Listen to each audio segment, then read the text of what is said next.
Good morning, everyone.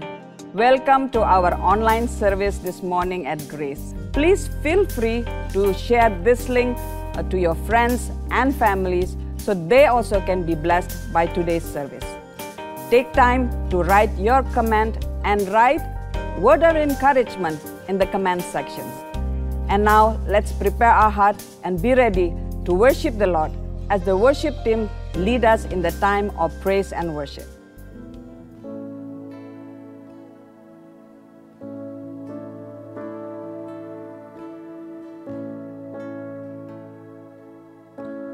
Breathe on me, a breath of God, love and life that makes me free. Breathe on me, a breath of God, fan the flame within me. Teach my heart, heal my soul, speak the mind that in Christ we know. Take me to your sanctuary, breathe on me, oh breathe on me. Breathe on me, a breath of God, love and life that makes me free. Breathe on me, a breath of God, fan the flame within me. Teach my heart, heal my soul, speak the mind that in Christ we know. Take me to your sanctuary, breathe on me, breathe on me. Speak to me, the voice of God, soft and still inside my heart. Speak to me, the word of God, comfort, heal, restore with light. Teach my heart, oh heal my soul, speak the mind that in Christ we know. Oh, take me to your sanctuary, breathe on me. Take me, oh, take me to your sanctuary, breathe on me. Take me, oh, take me to your sanctuary, breathe on me.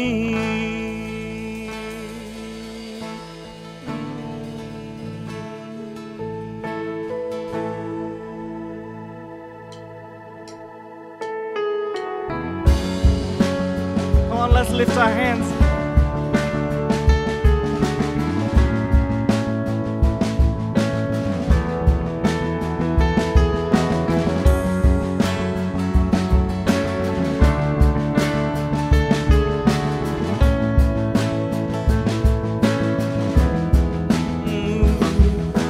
Christ is my reward and all of my devotion.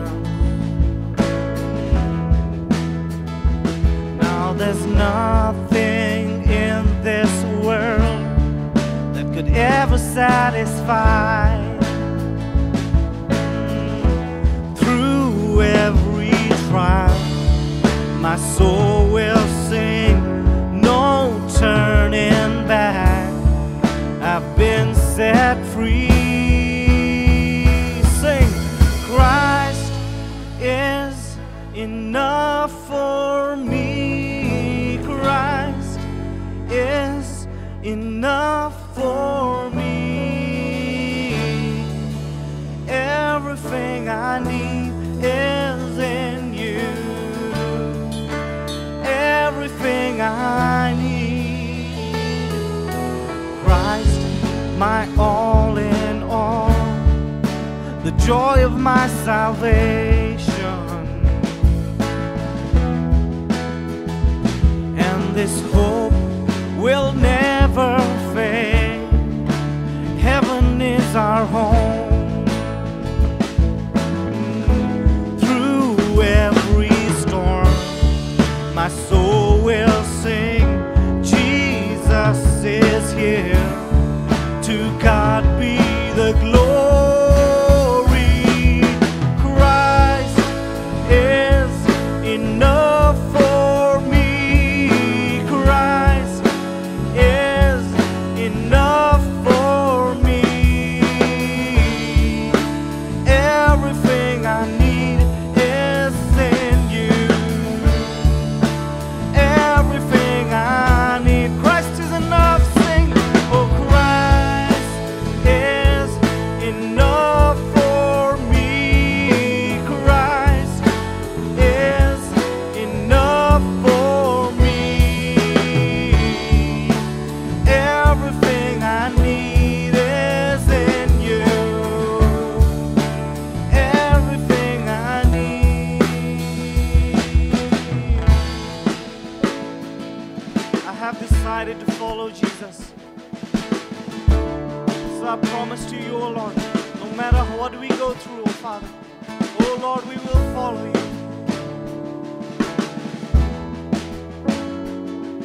Oh, yeah.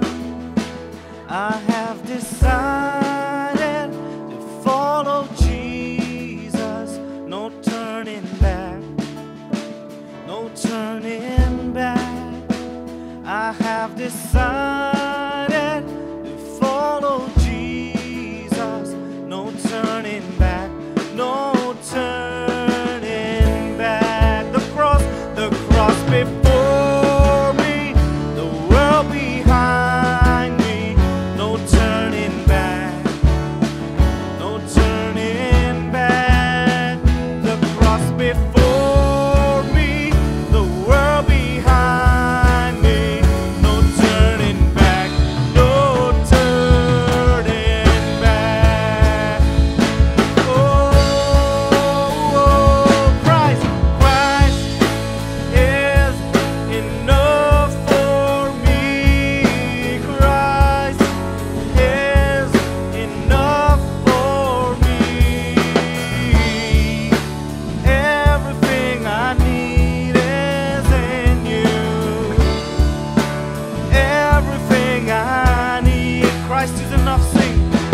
Christ is enough for me. Christ is enough for me. Everything I need is in you. Everything I need. I have decided to follow Jesus. No turning back. No turning back. I have decided to follow Jesus. No turning back. No turning back. No turning back. No turning back. No turning back. No turning back. Oh, we lift your name. Oh, hallelujah.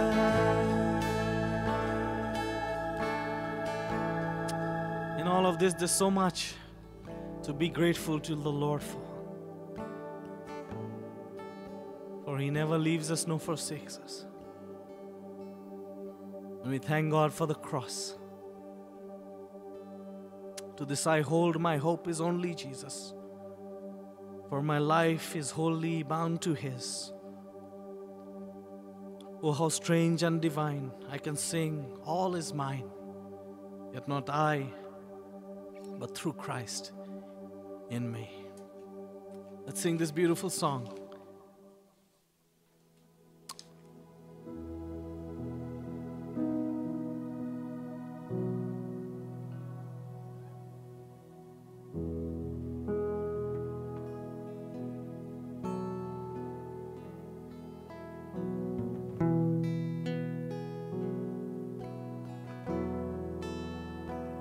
What gift of grace is Jesus my Redeemer? There is no more in heaven now to give. He is my joy, my righteousness and freedom, my steadfast love, my deep and boundless peace. To this I hold, my hope is only Jesus, for my life is wholly bound to Him. Oh, how strange and divine, I can sing, all is mine, yet not I, but through Christ in me.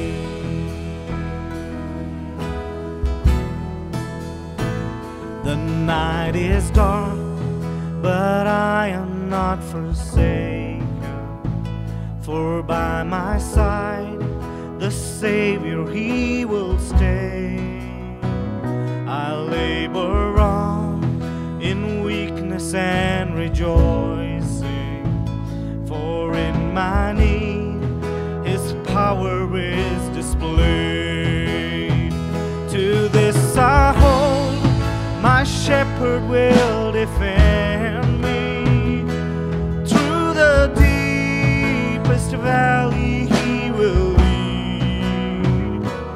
Oh, the night has been won, and I shall overcome, yet not I, but through Christ in me. Let's sing that chorus together. To this I hold, my shepherd will defend me.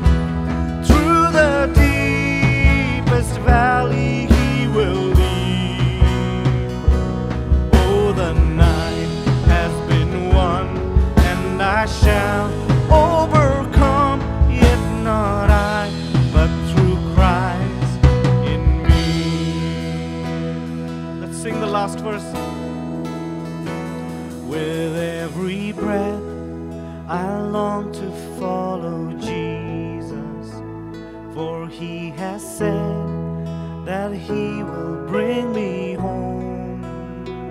And day by day I know He will renew me, until I stand with joy before the throne.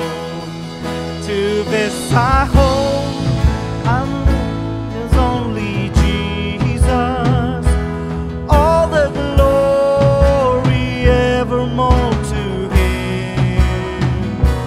When the race is complete, still my lips shall repeat, yet not I, but through Christ in me. To this I hold, my hope is only Jesus, all the glory evermore to Him. When the race is complete, still my lips shall repeat, yet not I, but through Christ in me. Yet the race is complete, still my lips shall repeat, yet not I, but through Christ in me. Yet not I, but through Christ in me. Oh, we lift your name. Our hope is only in you, O Lord. Oh, we praise your name. want to honor God once again as we sing this beautiful song.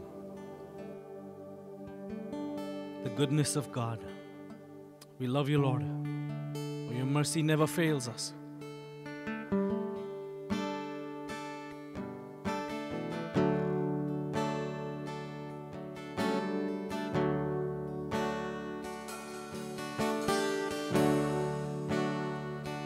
I love you, Lord, for your mercy never fails me. All my days I've been held in your hands. From the moment that I wake up until I lay my head, oh, I will sing of the goodness of God. Let's lift it up. 'Cause all my life you have been faithful. All my life you have been so, so good. With every breath that I am able, oh, I will sing of the goodness of God. I love your voice. You have led me through the fire. Darkest night, you are close like no other. I've known you as a father, I've known you as a friend. Oh, I have lived the goodness of God. Let's sing together. Oh, all life you have been faithful. All my life you have been so, so good. With every breath that I am able, oh, I will sing of the goodness.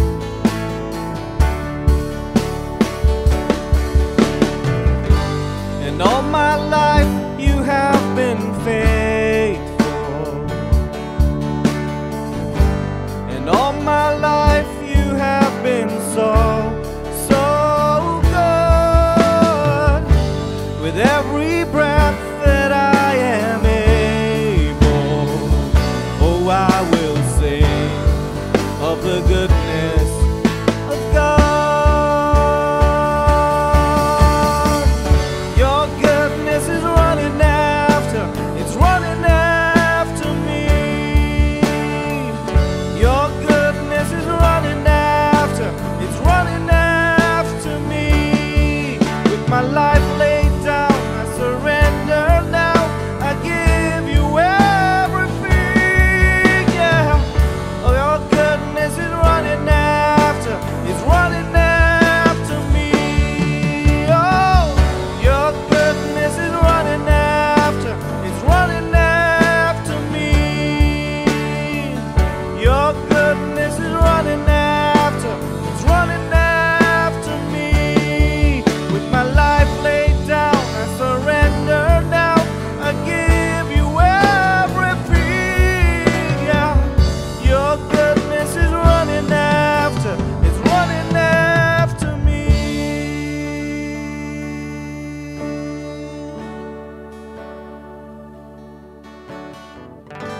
'Cause all my life you have been faithful. 'Cause all my life you have been so, so good. With every breath that I am able, oh, I will sing of the goodness of God. Oh, I will sing of the goodness of God.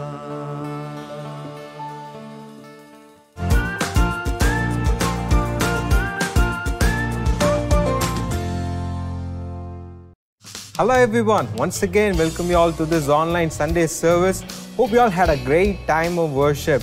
I take this time to welcome all those who are joining us for the first time. We welcome you and may God bless you. Stay connected with us through all of our social media accounts. Our virtual Destiny Fellowships take place every Wednesday at 7 p.m. through Facebook, YouTube and Zoom. Please contact Pastor Uday or myself for more details. Be part of an hour of prayer and worship this Friday at 7 p.m. Join us online through Zoom, Facebook and YouTube. Our pastoral team and prayer team meet every day and take time to pray for the Grace family. If you would like us to pray for your prayer needs, you can send us a message through Facebook or to the WhatsApp number that appears on the screen. Also, if you have a praise report, please send us to the WhatsApp number that appears on the screen. We would like to inform you that starting July 18, we are hoping that we can open the church doors for in-person services. We will have 2 services, one at 9 a.m. and the other at 10:30 a.m. You can register yourself at the link on the screen, and also you will receive the registration link right after this service. So be sure to register yourself. Please note that we can only open up the registration for 50 people as per the government norms, and it will be on first-come basis. So register yourself as soon as possible. Be part of our online worship service every Sunday at 9:30 a.m. through Facebook and YouTube. That's all we have for this week. To stay updated and connected throughout the week, follow us on all of our social media accounts. See you next Sunday.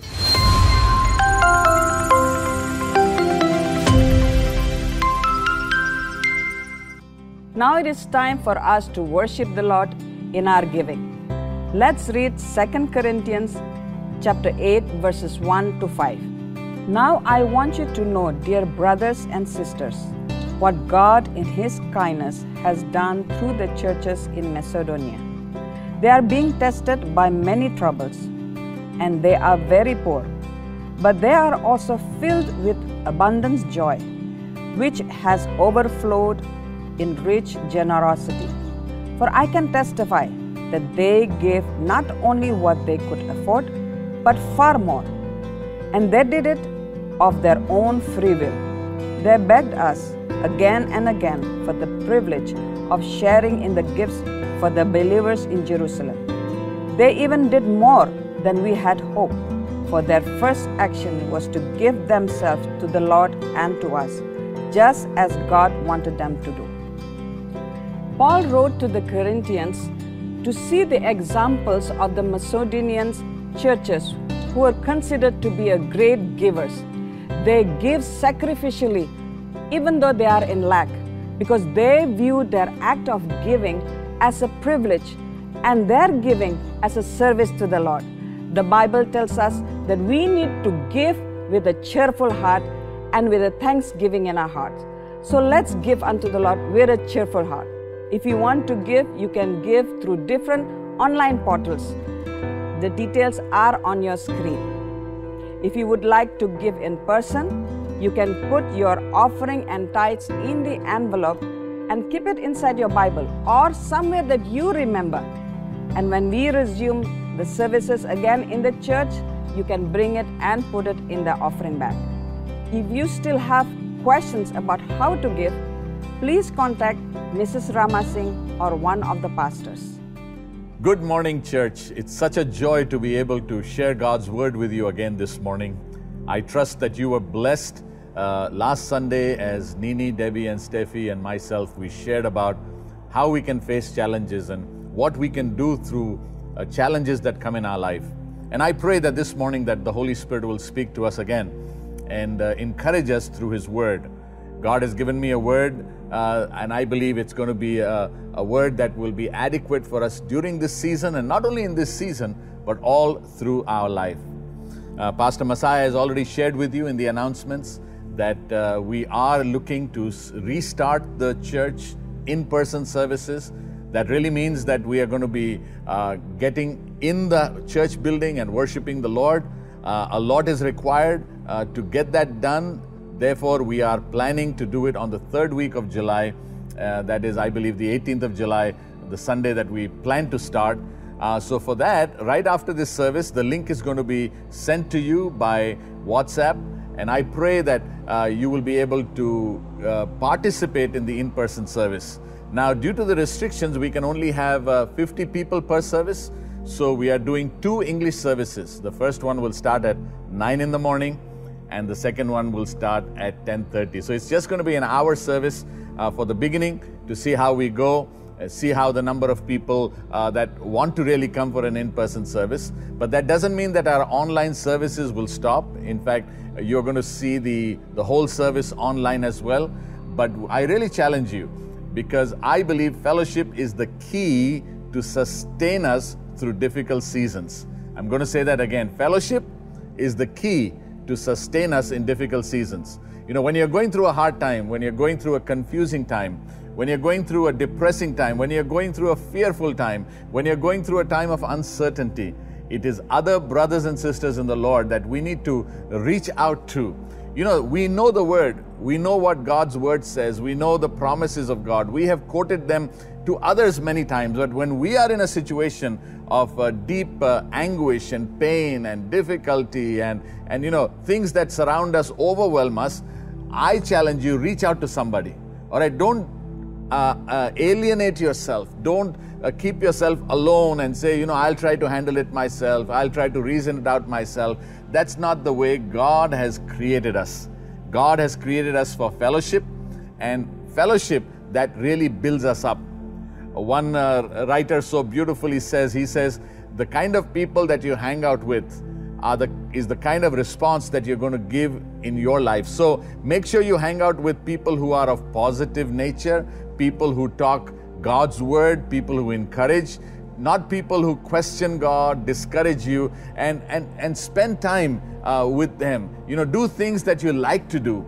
And it's not only by prayer that we are going to be built up, not only through God's word, but also spending time with people, just talking about general things in life, maybe sharing a meal, sharing a cup of coffee. And if you cannot go out of your house because of various reasons, then there is always an opportunity to get on a video call with somebody and talk to them. All right, so the reason why I'm saying this is because I have realized that there are many people that we have been praying with and talking to, and many of them, because of being locked up in the home, because of the difficult situations that they have gone through, sometimes they get overwhelmed and they don't know how to react. So I pray that you would reach out and also plan to come to church starting July 18th. If things don't change and become worse, we are looking to start on July the 18th at 9 o'clock for the first service, and then at 10:30 for the second service, all right? So today's word that God has placed in my heart is a door of deliverance and blessing. I have taken this from the book of Joshua and the 3rd chapter. Remember, our theme verse is about God's presence that is going to go with us continuously. And when God's presence is with us, the presence is not to just give us comfort, but the presence is to give us breakthroughs in our life. And many times our breakthroughs come as we take steps of faith towards God. So the scripture that we're going to be reading is Joshua chapter 3 verses 1 to 6. It's a long scripture and I'm going to read it for you. It says this: Joshua got up early in the morning, and then he and all the children of Israel set out from Shittim and came to Jordan, and they spent the night there before they crossed the river. That's the river Jordan. And it happened at the end of the 3 days that the officers went throughout the camp, and they commanded the people, when you see the ark of the covenant of the Lord your God being carried by the Levitical priest, then you shall set out from where you are and follow it. However, there shall be a distance between you and it about 2,000 cubits, that's about 3,000 feet, by measurement. Do not come near. The implication here, basically what God is trying to say is that coming too close to the ark would invite divine punishment of death, and that people can only follow the ark if they keep a safe distance, so that you may be able to see the ark and know the way that you go, for you have not passed this way before. Then Joshua said to the people, sanctify yourself for his purposes, for tomorrow the Lord will do wonders and miracles among you. Joshua said to the priests, take up the ark of the covenant and cross over the river ahead of the people. So they took up the ark of the covenant and went ahead of the people. So they took up the ark of the covenant and went ahead of the people. All right. As we have read this scripture, I have preached on this aspect. For God wants to do something special for you, but you have not been in this place before. This is the new thing that God is going to do. But today I'm going to bring it from a different perspective so that you and I understand what God's purposes for our life are. All right? The word you have not passed here, the word passed in Hebrew is the word called ibri. The word basically means to cross over. The word means to go beyond. The word means to go through or pass through, or the word means that we will overcome. Now, when the nation of Israel, God was communicating to the nation of Israel, He was communicating His word, trying to explain to the nation of Israel that God is planning to do something that has not happened before. And He says, you know what? I have a door of deliverance and blessing for you. So this morning, as the servant of the Lord, I want to declare this over you, over your family, that God is opening a door of deliverance. God is opening a door of blessing for you. Hallelujah. But remember, whenever God does something, there is always a prerequisite to it, as what He does in preparing us. Then there is the plan itself, what God wants us to do before we reach the door of blessing or walk through the door of blessing. Now, in this scripture that we read, God said the word sanctify, all right? That is the word. He says, I want you to sanctify yourself. And we're going to talk about that as we continue. But the first of the thing that we're going to be talking about is that always when God has a door of deliverance and blessing, there is a sacrifice that is the prerequisite. All right? There is a sacrifice that is a prerequisite to that blessing. God will not bless people who are unprepared. In other words, God will prepare you first and then bless you. And the reason is because God wants to make sure that His blessings are not abused, misused, or hoarded, because God wants you to be a channel of His blessing. Sometimes we wonder why God blesses some people in certain ways and He doesn't bless others. Now, whenever we talk about blessing, the first thing that comes to our mind is money. Now, the scripture does not mean blessing always. It does not equate it to money, because blessings and money are blessings, or money can be part of God's blessing, but that is not the only way God blesses. In fact, the Bible does say money is the root of all evil. So if money is not put in the right hands, or if money is put into an unprepared person, it can actually cause that person to walk away from God. There are many examples of this in the Bible, of people who received God's blessings and walked away. There are many examples within our lifetime. Maybe you have heard of it, or you have seen people who once they were blessed of God, rather than coming closer to God, they walked away. And I've also seen people that God has removed that blessing from them, because that blessing has actually turned out to be a curse. I've always said this, when God blesses you for something, gives you something better than what you have today, make sure that you as an individual take time to honor God, to thank God in the midst of others, so that others know that God has done it for you. And thirdly, that you will take that blessing and become closer to God.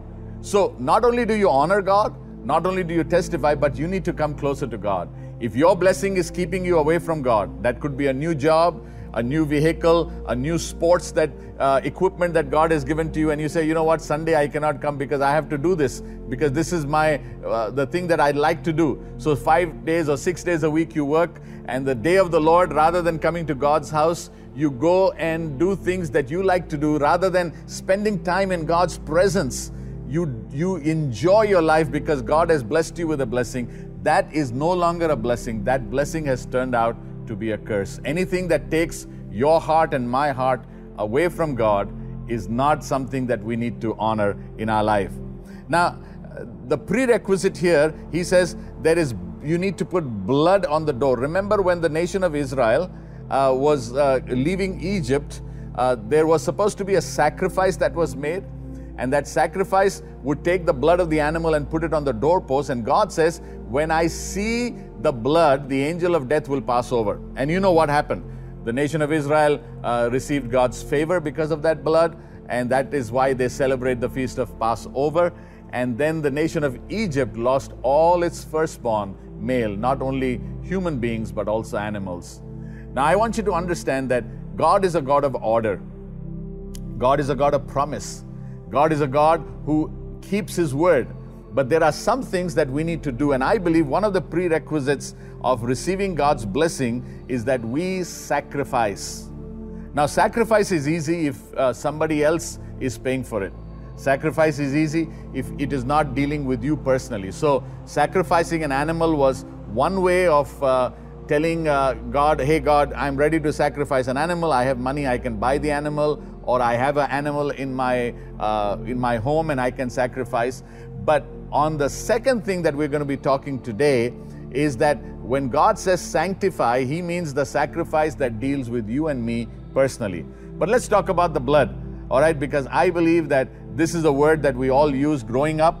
I grew up in a Pentecostal circle starting from age 16, 17, and I heard the term, I plead the blood. All right, that is the term that I heard. I plead the blood. All right, I plead the blood. However, some people in the church are confused at this word. And they say, what does this mean, pleading the blood? Are we going to take real blood and put it over people? No, the concept of pleading the blood actually is that it is the blood of Jesus that has the root of the Pentecostal tradition. And it is necessary for us to understand what it means, both in the Old Testament as well as the New Testament, to understand how pleading the blood, or why did God ask the nation of Israel, put the blood on the doorpost. Now, in the early Pentecostal revival that took place, which we call the modern Pentecostal revival, it took place in the early 1900s. And one of the famous places where the revival took place was a place called the Azusa Street.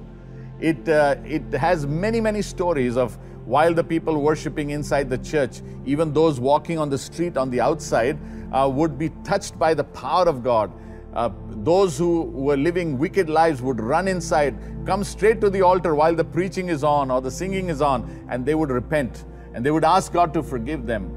And one of the things that was key in that, whenever the leaders of that revival were praying, they would say, we plead the blood of Jesus, whether over sickness, whether over demonic possession, whether over anything that they were going through in their life. They said, we plead the blood.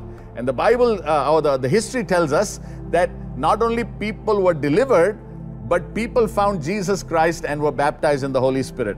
Now, pleading the blood is not begging God to do something. It is a statement of fear. It is not a statement of fear. It is a statement of giving a recognition to what Jesus Christ has already done. So when we say I plead the blood, it doesn't mean that, I'm begging God, or somehow God send your blood, because the blood of Jesus Christ is already shed on Calvary. All right? So it is a work that is already done. Pleading the blood activates what has happened in or through Jesus Christ at the cross. So it activates it. So when I speak from my mouth, I plead the blood of Jesus. It is asking God to provide the blood of Jesus that has already purchased my salvation. It has already purchased my healing, because by His stripes I am healed. It has already purchased my deliverance. So when I talk about deliverance and blessing, I cannot receive the deliverance and blessing without pleading the blood of Jesus upon my life. Each year the high priest would apply the blood of the sacrifice when he would go and sacrifice for the people. The blood was a significant aspect of the worship of God's people, not only in the Old Testament. The high priest would go to the Holy of Holies once a year. He would sacrifice an animal, carry the blood, and put it in the Holy of Holies as a representation that the animal has been sacrificed, so the sins have been forgiven. And the book of Exodus tells us the same in Exodus 12:13. The story I told you, that God says, if you apply the blood, the angel of death will pass over. Now I understand we are going through a season of hardship, season of difficulty. Some of you have lost jobs. Some of you have got pay cuts. Some of you have uncertain future about your children, your family. What do I want to say here this morning is that let us take time to plead the blood of Jesus over our lives, so that the situation that we are in, the enemy cannot touch us. In the New Testament, the blood was not just a covering over sin. Many things we think like, Jesus just took our sins and covered it under the carpet, or put it under the carpet, forgotten. No, it was the remission of sin. And even the word remission does not give it a full meaning. I would say it was the clearing of sin completely. In other words, the Bible says, as far as the east is from the west, I have removed your sin. So God doesn't cover our sin and sometimes opens it and sees what sin we have done, but God forgives our sins and He removes us and starts all over again. Jesus made it possible to go from rejection because of our sin to redemption, that is forgiveness of sin through His blood, because God forgave us because of Jesus Christ. Now, pleading the blood tells the devil boldly. In other words, I pray that you would speak this every day. Pleading the blood says, devil, I am God's child. It's like putting a no trespassing board in your home, in your life. You are telling devil, you can't come here. You don't have any authority in my house. You don't have any authority in my life. I am a child of God. Every aspect of our life needs to be covered in the blood. It is important that we understand that the blood of Christ makes it possible for us to defeat the devil in every front. Whether it is finances, whether it is our job situation, our family relationships, whether it is, just sickness that we are dealing with, the blood of Jesus delivers us. Now, the book of Revelation, which is the last book in the Bible, in chapter 12, verse 10 and 11 reads like this. Then I heard a loud voice shouting across the heavens, and it came at last, salvation and power and kingdom of our God and the authority of His Christ. For the accuser of our brothers and sisters has been thrown down to earth, the one who accuses them before God day and night. And they have defeated him by the blood of the Lamb. Listen to this. They have defeated him by the blood of the Lamb and by their testimony. And they did not love their lives so much that they were afraid to die. Now, what does the writer of Revelation, that is the Apostle John, explain to us here? He hears this word. He says, I heard a voice that is shouting across heaven. And it says, salvation and kingdom belongs to Jesus Christ. Now, this is even after the second coming of Jesus Christ and Jesus establishing His kingdom here on earth. And one of the things that needs to be noticed is that the accuser of the brethren, it is the devil is called the accuser of brethren, and he has been thrown down to earth. And then he says, the one who accuses them before God day and night. Now, do you remember in the book of Job, Satan came before God and he accused Job. After God says, do you know my servant Job? See what a wonderful guy he is. And Satan starts accusing him one after the other. Now, the book of Revelation explains this to us. He accuses God's people, that is you and me, before God day and night. He's telling God they are doing wrong. You know, their attitude has changed. You take this away from them and see how they are. And sometimes we wonder, why does God allow us to go through a situation like this? Well, it's the same reason why God allowed Job to go through a situation that Job did not understand. But he said one thing, God has given, God has taken away. Blessed be the name of the Lord. He understood one thing. He says, when God gave me, I was not bitter, I was rejoicing. And now if God decides to keep things away from me for a season or forever, I still should be thankful to God. Remember, if God doesn't do even one more thing in your life, are you still going to praise Him? And the Bible says they defeated the enemy. And I want to tell you that today, if you want to be victorious and if you want to walk in the door of deliverance and blessing, you need to defeat the enemy, because the enemy is blocking your access to the blessing of God. The enemy is blocking you to come to that place to receive the favor of God. And he said they defeated them, listen to this carefully, by the blood of the Lamb. Hallelujah. They defeated the enemy. That's why the blood is so important. That's why it is a prerequisite for us to receive deliverance like the nation of Israel did from Egypt after 400 years of bondage, but also to receive the blessing to enter the promised land. Jesus has already completed the work at Calvary.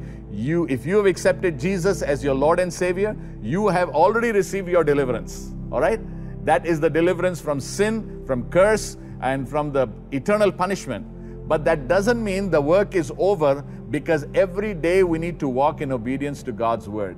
If you're not walking in obedience to God's word, you are not fulfilling God's plans in your life. You're not being the person that God expects you to be, because God's word is the roadmap to reach the blessings of God. Hallelujah. Remember, your blessing is not in a new job. Your blessing is not in a promotion.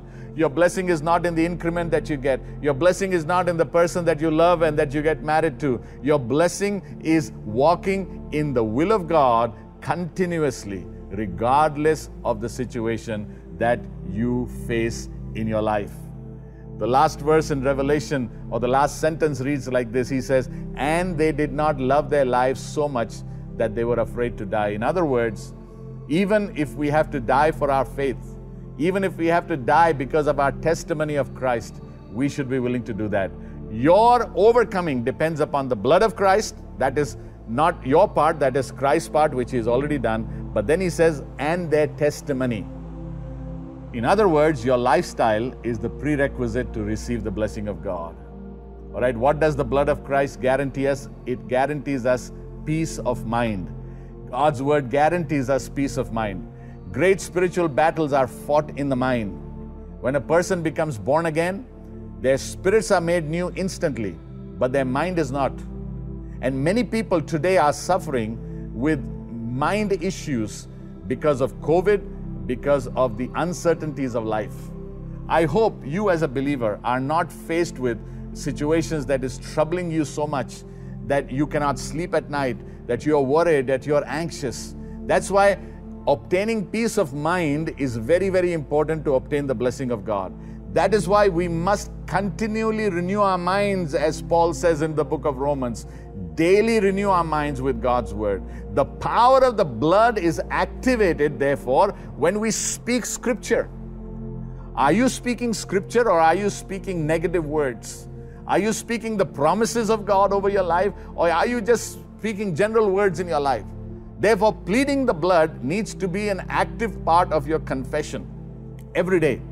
When you get up in the morning, if you are the household leader, spiritual leader, sometimes I know the husband is not saved, so maybe you as the wife are the spiritual leader. Just speak the blood of Jesus. The power of the blood is activated when we plead the blood over our lives. When the enemy tries to attack us with our thoughts of fear, when he torments us, we plead the blood of Jesus. And when we plead the blood of Jesus, God's peace comes in our life. Colossians chapter 1 verse 20 in the New Living Translation reads like this: "And through Him," that is through Christ, "God reconciled everything to Himself. He made peace with everything in heaven and on earth by means of Christ's blood on the cross." Again, it is the blood of Christ. Why do we receive our deliverance and blessing through the blood? Because Jesus, and that is God's purpose, that the shedding of blood not only brought remission of sin or forgiveness of sin or activated our salvation, but it also activated the favor and the blessing of God. So whenever Satan brings up guilt, shame, condemnation in your life from the past, we need to plead the blood of Jesus and say this: "The blood of Jesus has cleansed me." Hallelujah. I am a new creation in Christ, and my past life of sin no longer exists. Hallelujah. Can we say that again? The blood of Jesus has cleansed me. I am a new creation in Christ, and my past life and sin no longer exists. Hallelujah. So you see the importance of Christ's blood, or the blood that we are talking about in Scripture. Now, when we cover our life completely under the blood, we need to understand how to use this continuously on a daily basis. It's not only when you're going through a difficult time, when you're in sickness, you say, plead the blood of Jesus, but we can apply it to everything in our life. Apply it to your home, apply it to your family, apply it to your finances, apply it to your children's future. Say, the blood of Jesus. It is our habit that whenever we move into a new home, whenever God gives us something new, whether in the church, in our family, we lay our hands and pray, and we plead the blood of Jesus. Many of you have been blessed with so many things, and whenever we pray the blood of Jesus over it. Why? Not only for protection, but we also pray that we realize that it is the completed work of Christ at the cross of Calvary that gives us or brings us to the place of receiving God's blessing. You should take the name of your immediate family members and apply the blood over them every day. Tell the devil, you can't cross this bloodline. I remember when we were doing those 7 months of prayer around Haryana, one of the words that came to us when our bus met with an accident and there was this big line across the bus, a prophetic word came that just as that line has been there, it makes an impression over the bus. So also God, through Jesus Christ and through the prayers of His saints that we did faithfully for 7 months, has drawn a bloodline over the state of Haryana. That God will do something special. Remember those words, that there is power in the blood. The blood ran down the cross into the ground, is still flowing today, and it has not lost its power. Let's apply the blood of Jesus and proclaim it every moment of our life. How do we activate the blood? Which is the way to activate it? Speaking Scripture activates the blood. In other words, take God's word, speak it out aloud. Hear God's word daily. The Bible says hearing God's word activates faith, and it activates the blood of Christ to do the work that it is going to do. God is not going to force His way in your life and my life. We need to surrender our life to God. Speaking Scripture activates the blood of Christ. To walk in victory, your words must agree to what the Bible says. The Bible says there is power in the blood. The Bible says in 2 Corinthians chapter 5 and verse 21, I am the righteousness of God in Christ. Say those words. Let the devil hear it. Let the enemy hear it. That you are no ordinary person. You are a child of God. Not only that, 1 Peter chapter 2 verse 24 says, by the stripes of Jesus Christ I am healed. And you know, we as a family pleaded that over our lives. Pleaded it over all the people who are infected, and also pleaded it over those who are not infected. We said, by the stripes of Christ, they will stay healed. The blood of Jesus always speaks from the Word of God. But what are you saying? Are you speaking the promises of God, or are you speaking negative words that sometimes comes out naturally in our life? Words, what am I going to do now? I don't know how, whether I'll make it. The doctors say there is no cure for my sickness. Now, when Jesus said it is finished, He announced to the world the supreme sacrifice, and He said, Satan, you have no power any longer over sin or sickness. Hallelujah. There is power in the blood. Now the promise and the blessing of God are available to you and to anyone that comes to God's word. How do you receive these promises in your life? Remember, I said first, you receive or activate this through the blood. And the second thing, that is through an animal sacrifice. That does not deal directly with you. But how does it activate in my life is through the word sanctification. What does the word sanctify mean? The word sanctify means divorcing yourself from anything that is unclean. Devoting yourself completely to God. That is the biblical definition of sanctification. All right, Joshua chapter 5 and verse number 2. God is telling Joshua, and at that time the Lord said to Joshua, make knives of flint stones, circumcise the Israelites. Now remember, the act of circumcision in the Old Testament was significant, and the act of circumcision in the New Testament is significant. All right? In the New Testament, it is circumcising our heart. We'll talk about that. But in the Old Testament, while they were going through the wilderness, God is telling Joshua when they are entering into the promised land, before they receive their actual blessing, make flint stone and circumcise. Joshua 5, 6 and 7. The Israelite moved from the desert for 40 years. During all this time, the fighting men who had left Egypt died because they had not obeyed the Lord. So the Lord swore that they would not see the land He has promised their ancestors to give them, the fertile land. And then verse 7 says, their sons took their places, but none of the sons born in the trip from Egypt, that means born in the wilderness, had been circumcised, so Joshua circumcised them. Sanctification is painful. Sanctification is giving up things that you love. Sanctification is things that are close to you, and God says, I don't want them in your life. Chapter 5 and says, then the Lord said to Joshua, as slaves in Egypt you were ashamed, but today I have removed that shame. Hallelujah. So Joshua named that place Gilgal, which is still named today. When you sanctify yourself, all your shame is gone. Adam and Eve, once they committed sin, they tried to hide behind the leaves and tried to cover their shame. But God says that's not the way to cover. God came and sacrificed an animal and gave them animal clothing. It is not just a covering, remember. It is a removing of sin, removing of shame from your life. And that's why when you want to receive deliverance, and some of you are struggling even this morning with fear and anxiety. Some of you are struggling in different areas of your life. God is saying, I want to give you deliverance. I want to bless you, but you need to follow this principle. First is sacrificing from what God has given to us, whether it's animal, whether it's your finances or whatever. I hope that you understand that giving tithes is not sacrificing.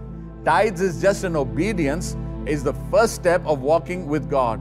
But giving over and above that to the different ministries of the church, as we are reaching out to feed people, feed pastors, help people in their difficult time of distress, that is what comes out when you give more than what you are sacrificing. But secondly, God is saying it is sanctification. That means it deals with your personal life. Remember that God wants each one of us. As we conclude, let us remember these two things. God wants us to sacrifice for what He has given to us, the blessings that He has given to us, but He also wants us to sanctify ourselves personally. And that is what God wants.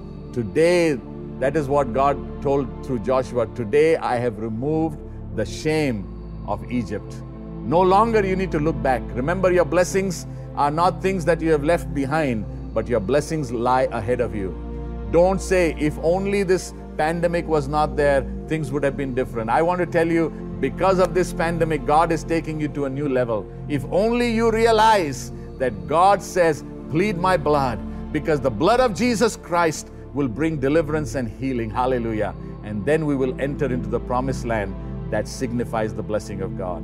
I want to pray over you, and I will continue this message as God gives me opportunity to minister to you, that you are called of God in such a time as this. And therefore, God expects you to walk in deliverance and in His blessing. Remember, it is the presence of God that brings deliverance. It is the presence of God that brings His blessings. And now, Lord, I pray favor upon your people. I pray that this word that has been shared will make an impact and leave an impression in their life, that they would know the importance of your presence and your power. I pray that they will plead the blood of Jesus every day, that it is not a magical formula, but it is your word as we confess the promises in the Bible that we will receive our deliverance. Now may the grace of God, the favor of God, and the love of the Lord Jesus Christ, and the continuous presence of the Holy Spirit fill your life daily in Jesus' name. Amen. Remember, on Wednesday we are meeting at 7 o'clock for our weekly virtual Destiny Fellowship, and on Friday at 7 o'clock for prayer.